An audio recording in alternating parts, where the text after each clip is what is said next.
Kia ora te iwi e haere ake nei I te karere mai rāno ki te ai te Hīkoi I ngā rā I muatonu I te rā o Waitangi. I tēnei tau, kua riro mā ngā Rangatahi, te Hīkoi o te tau 2026 nei e whakahaere e arahi. Kua tau anō te ingoa o Maria Meno Kapa Kingi ki te pori o te ngutu I nā rā hoki I tīmata tētahi hui whakawā ki te kōti teitei I te rānei, hei ata wānanga I te panatanga o ona I te Pāti Māori. Ko ia tētahi o ngā tōna mana hā kinekina nui o tēnei whenua o Aotearoa. I tū te whakataetai pāwhutupōro Māori ki hopu hopu I ngā rangi whakatānei.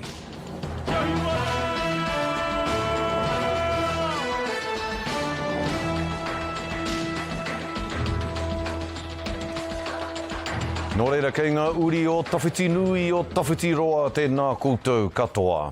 Mai rāno ki te ai te Hīkoi I ngā rā I muatonu I te rā o Waitangi. I tēnei tau, 2026, kua riro mā ngā Rangatahi te Hīkoi e whakahaere e arahi. Engari kei reira nō rā hoki ko ngā tau tohito tēnei mea o te Hīkoi e whakatena tēnā I ngā Rangatahi nei kia mārama pū ai rātau. Mea ha, kia tino rangatira wātu ai a tā rātau whakatairanga ake I te mana me ngā tika o te tiriti o Waitangi. Kei a Harata Brown, ngā whakamārama. He kupu aki aki. Hīkoi mo te kaupapa. Hīkoi mo te kaupapa. He mana tuku iho. Tiro ana nā taonga tuku iho ko nā mokopuna. Me kia rātou te mana, kia rātou te mana o tēnei Hīkoi. Hehea mātou o nā reanga tāwhito ki te awhina te kawa. Tēnei reanga hau. Ai, tiriti te mana motu hake ki kai tai anei. Anā ko te hunga rangatahi tēnei, arahi nei, tēnei o ngā Hīkoi e kia nei, ko mana mokopuna. Tīmata mātou I tēnei Hīkoi I ngā nahi, tīmata mātou ki te rerenga Wairua, tai mātou ki Waimanoni marae, ke reira mātou e noho ai, moe ai. I tēnei rā, haere mai mātou mai Waimanoni marae, ki Awanui, ki Kaitaia, mahi mātou I tēnei Hīkoi. Piha te uaua o te oma. Matapae. Hei, māma. Te māua mahi, nānei mahi toro. Hei tā ētahi o ngā tau tohito, ko taua āhua rā no te mahi, arā he here I te kāwanatanga kia whakamana I te tiriti. Ano mai rāno ka Hīkoi te Hīkoi, atu I te rerenga Wairua ki Waitangi, wetai ngā Hīkoi atu I te tonga ka taike ki Waitangi, ka haere tahi ki te whare runanga me wera auatanga katoa hoki tonu ngā maharatanga ki ngā rā o mua, tini ngā kaumātua o auawa, tēnei te Hīkoi mō ngā tamariki, mō ngā mokopuna. E ngā wānanga o te Hīkoi, e marama nā mokopuna, tēnei kāwanatanga me nā tūkino ki a mātou. Engari, mea waiho te kanga me era mea kare pai, mea kia u tātou kei raro I te mana o tātou tūpuna, mea o tātou atua. He wero tonu I te kāwanatanga, te aronga. Hanga atu ana ki Waitangi kia kōrerotahi me te iwi, kaua ko te kāwanatanga. Me ata whakaaro tātou te iwi Māori ki enei āhuatanga o te kāwanatanga, hei aha o rātou pūtea. Mena kua mau tātou ki o rātou pūtea, ka mauheretia moake tonu atu. No reira, anei mātou te Hīkoi, te tiro te Hīkoi, a tēnei kaupapa ngā mana mokopuna, e mea atu ana ata whakaaro te iwi Māori. Kaua rawa e tuku mā te kāwanatanga e tai mai ki roto I a tātou te tohu mai ki a tātou. E toitu ai te mana mokopuna e angātu nei ki Waitangi. Harata Brown, te Karere. I tīmata te hui a te kāhui rangatira āiwi ki roto o Waitangi I te rānei, kei reira ngā kaiarahi me ngā hea o tēnā iwi o tēnā hapū. E a te whiriwhiri ana heha ngā kaupapa matua, hei whakatakato mā rātau ki mui te premier me tana kāhui minita a te wenerei o tēnei wiki. Kia tahuri ake tātou ki tēnei pūrongo I a te o Kiwa McLean. Tarawhiti taua ana te kāhui rangatira āiwi ki te ukai pō o te tiriti o Waitangi. He māhere he hanga rautaki. Te mahi. Ko te mahi ngātahi o ngā iwi o te motu, i runga anō i te inga mahi o te kāwana. Kei te aro takehia e rātau ngā oatia te karauna ki te tiriti o tira ki te iwi Māori, ko te wānanga ia mēnā rānei e whakapūmautia ana, tērā tūtohinga. Ko te whakaaro matua a ngā iwi o te motu, a toi tūtonu ko te tino rangatiratanga, mā mātou anō, mātou iwi e tāwharau, e tiaki. I runga tonu i te āhuatanga o ngā whakawhiu maha te kāwanatanga ki ngā kaupapa Māori, hapori Māori anō hoki. Kāri te tuku mai ngā moni, ngā pūtea, hei hāpai o mātou kaupapa, engari kei te aro tunu ki ngā kaupapa matua. Kua tau hoki te whakatau ka huitahi te kāhui nei ki te premia me tana runanga minita, tō mua i te rā whakamahara i te tāmokotanga o te tiriti. Ko te wahanga ki te kāwanatanga, me pēhea tana tautoko i tērā huarahi. Ki haia Premier Laksani tai atu i tērā tau, i nā hoki rā he tau pōti te tau, he aha te whakahau ki te kāwanatanga. E hara i te mea e tatari ana ngā iwi ki riro mā te kāwana, e whakatau, e whakarite, i te apopo mō mā te uri whakaheke. Tērā mana kei te kapuke o te ringa a ngā iwi o te motu. Ki te hunga, e kai kāna, e ngana ana ki tēnei mahi o te tōranga pū, kia kahara koutou, kia tika, kia pono, kia whakaaro nui rara koutou ki tō koutou iwi Māori. I te kainamutanga mai o te rā o Waitangi, ko te wero mā te kāwanatanga e ai ki te kāhuiranga tira āiwi, he whakarongo, he whakatinana hoki i tā rātau i ki ai, i tērā tau pōti. Te o Kiva McLean, te Karere.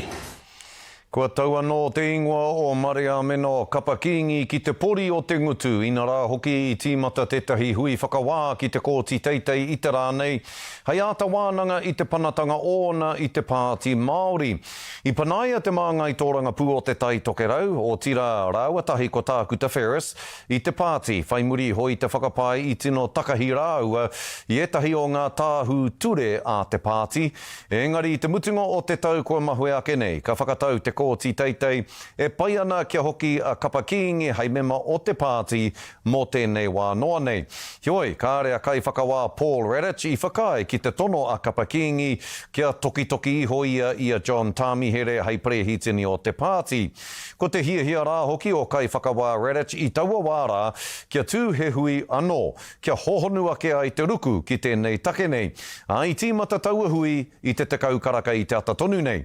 I rere ngā pātai kia Kapa Kingi e pāna ki ona whakaaro ki ngā mahi a Tamihere hei prehitini o te Pāti Māori. Why do you believe his presidency is illegitimate? I think good, strong leadership is open, is about respect. It's about respect. It's about love. It's about kindness. It's about all of those things that we value as Māori, and those things need to be obvious and apparent in the leadership. And I don't know whether that's so right now. So anyway, Kia ora, Mr. Tamihere. How are you feeling this morning? Oh, pretty chipper. Just see how the game goes. Are you feeling confident about your case? Well, look, in administrative review cases, you've always got there's a lot of things at play. So let's just await the finding.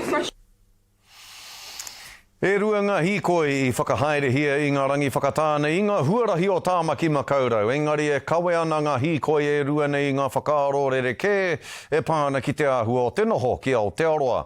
Ko tētahi Hīkoi ko toi tū te aroha te ingoa. He Hīkoi e tauawhi ana i te katoa o ngā iwi o Aotearoa i nā rā hoki ngā iwi no te whakapono Muslim me te whakapono Sikh.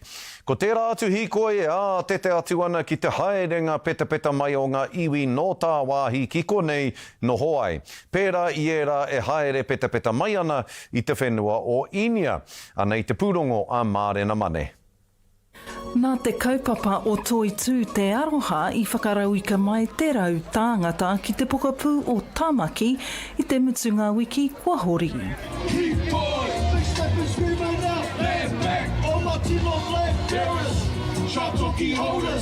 He whakaara mo te kotahitanga, te tuakiritanga ana, kia pōhiri mai te tangata ahakoa kōwai, ahakoa no hea. Kia toia mai te titiro, te tini a te mano, ki te aroha, ki te pai, ki te hari, ki te koa, kia kaua, e aro, ki e rā kōrero, patu tangata, patu mana, koia. It is not about Palestinian or other nationality. It is not about Islam or another religion. It is all human, and we are all equal together, unite together, supporting each other. It's all about dispelling the hate with love, right? And for me, particularly as a Samoan, the way we show alofa is by showing up for our communities. I arahi kaha nei a toi tū te aroha te Hīkoi mai te Waitemata ki te Waihoro tiu. A i reira hoki e tahi kaitoranga pū e tautoko ana i te kaupapa. I tō rātou hapori. Anei, a tāmaki makaurau hapori whānui, kua kotahi mai, i roto i te aroha, me te hiahia, kia rangona o rātou nawe. Oira tētahi o ngā rongoa matua, tukuna te tangata kia whakaputa i o ngā nawe, hei reira taua i te maungarongo. Ki te kore, hatutu te puehu. On one hand, an apostate that is un-Christian and un-Kiwi. And on the other side, people of all diverse shapes, sizes, ethnicities and faiths coming together to say, this is New Zealand, we're an open country, we're a loving country, and we want to build a progressive future. E hara tēnei I te porotehi, engari he Hīkoi I runga I te rangi Māori me te maungarongo. I taua wāno I tētahi atu pito te taone ko ngā kai tautoko o Destiny Church, I ki ana ko rātou ngā tino Patriots o Aotearoa. When I say Kiwis, you say first, Kiwis, Kiwis. E ngana ana rātou ki te ahu whakamua ki te piriti matua. E ngari I aukati a rātou e ngā taiapa a ngā prihimana. They want to take it all away and not only attack Christianity and attack Western democracies, they want to replace you. That's right, yeah. Heita Brian Tāmaki kua whakaitea I ngā kaitōranga pū o Aotearoa tētahi taumata mō rearea kia whakai mai te maha o te hunga manene. Key message is that mass immigration is destroying our identity, our culture and our way of life. Ana e tino whakahengi ana te taitai mai o te hunga manene mai inia e ngā tino Patriots nei. Heoi, hei tēnei māngai o te hapori Sikh, he koha nui tō rātou ki Aotearoa. Our community has been here from more than 100 years and we always have walked with Māori community whenever there is need. Mo ngā kainoho ki Tāmaki he rā I kite ai te weheruatanga o tētahi e karanga ana mo te kotahitanga. Tētahi atu he aki kia kaha ake ngā panonitanga. Mārena mane, te karere. Kātiha e karema, hei muri ake I ngā whakatairanga koe neke atu I te kotahi wiki, I te roa, I te karawhiu a te huarere kino ki te araroa me whare kāhika. I nāia nei, kei te anga whakamua ngā hapori e rua nei. Ko ia tētahi o ngā tōna mana hā kina nui o tēnei whenua o Aotearoa. Ai marika I tū te whakataetai pā whutupōro Māori ki hopu I ngā rangi whakatānei. Hoki mai anō ki te karere, koe neke atu I te kotahi wiki, I te roa, I te karawhiu a te huarere kino ki te araroa me whare kahika. I nāia nei, kei te anga whakamua ngā hapori e rua nei, ko tai atu te ope taua ki te tautoko I ngā mahi horo I whare me ngā mahi whakatika rori, kia taua no ai te noho a te iwi. I te rā wiki, I tū kotahi ngā whānau ki te manaki I a rātou anō, o tira ki te tiaki hoki I tētahi rōpū tūruhi I tino raru. I kōrero motuhake te tira pūrongo o Taioro ki tētahi tāne no hōrana, hei tāna nā te nui o te manakitanga, kāre rātou ko ana hoa I pirangi ki te wehe atu. Anei a Matapae Smith. I tai mai a Jacob Van Eunuch rāwa ko tana hoa wahine ki te araroa I muatata I te pakarutanga o te huarere kino. I te pō, ka piki te wai, kua kore he kōwhiringa. Ka tīkina atu rā aiwa, mārunga waka topa topa. and it was pitch dark, so you couldn't see anything. And then the next morning, when there was light, the whole campsite changed into a river. He iti noa ngā taonga me ngā kākahu I mauria mai.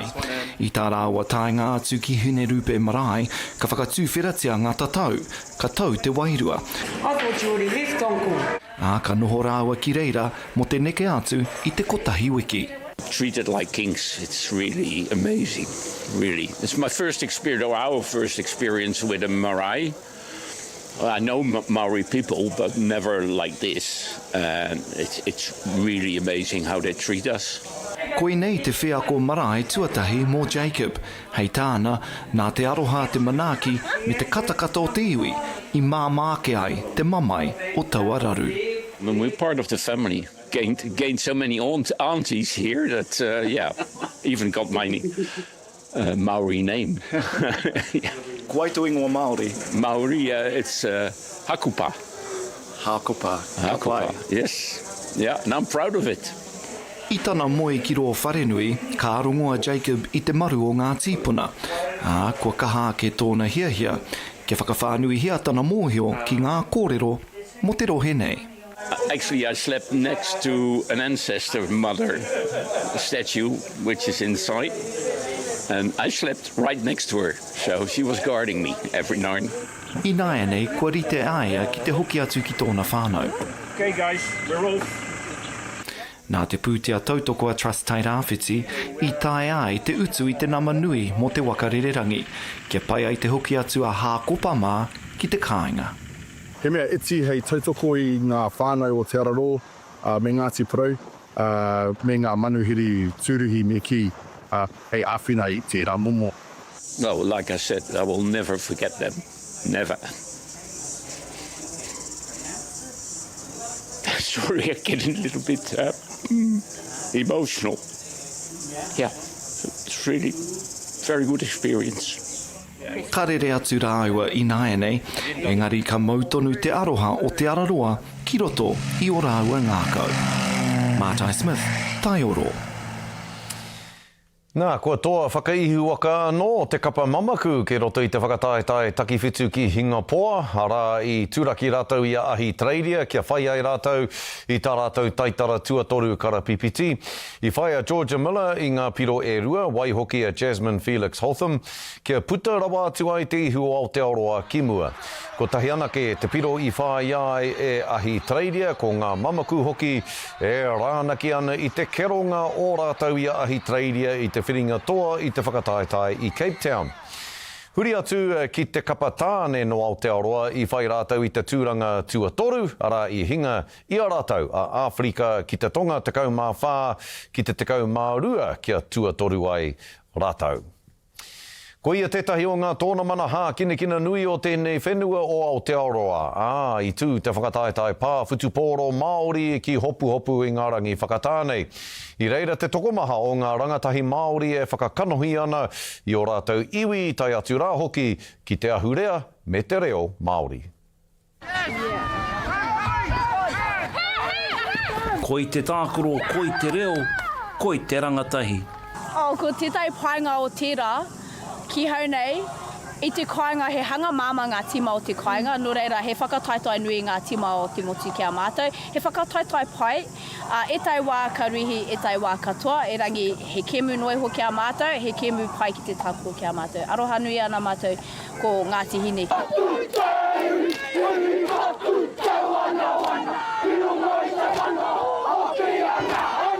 Ko te whakataitai tuatahi tēnei mō te hokianga.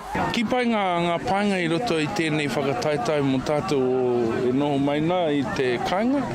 I roto hokianga, ko te wā tuatahi tēnei hoki mō ngā tamariki ki te haere mai ki tēnei whakataitai nui mō te motu pāwhutu paulo.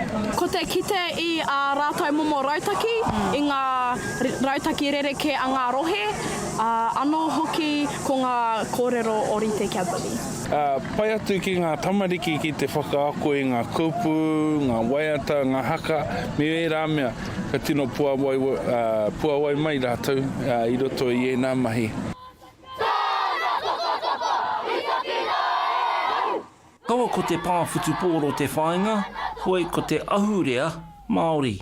E kaupapa Māori. Kare, nui ngā mea whenau. E kaupapa kia atu, engari, tēnei te mea Māori, rawe atu kia hau. Miharo katoa, miharo katoa. Tērā o ngā kaupapa ko te reo Māori, te mea matua ne, kia whaera kōrero o tātou tipuna. Pai te kite i te hunga reo kōrero Māori ana, ki runga, ki waho, ki roto i tēnei kaupapa. Toitu te pāwhitu paoro. Toitu te pāwhitu paoro.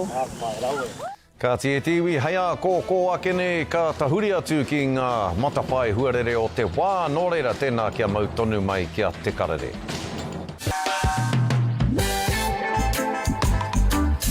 Ko tai ki te wā e tahuri ai ki ngā tohu Huarere o te wā.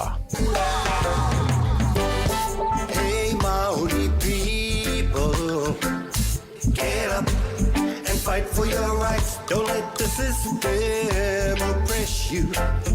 No more, no more, no more. Now is the time to get up and unite. Fight, fight, fight for your rights. Don't let the system oppress you.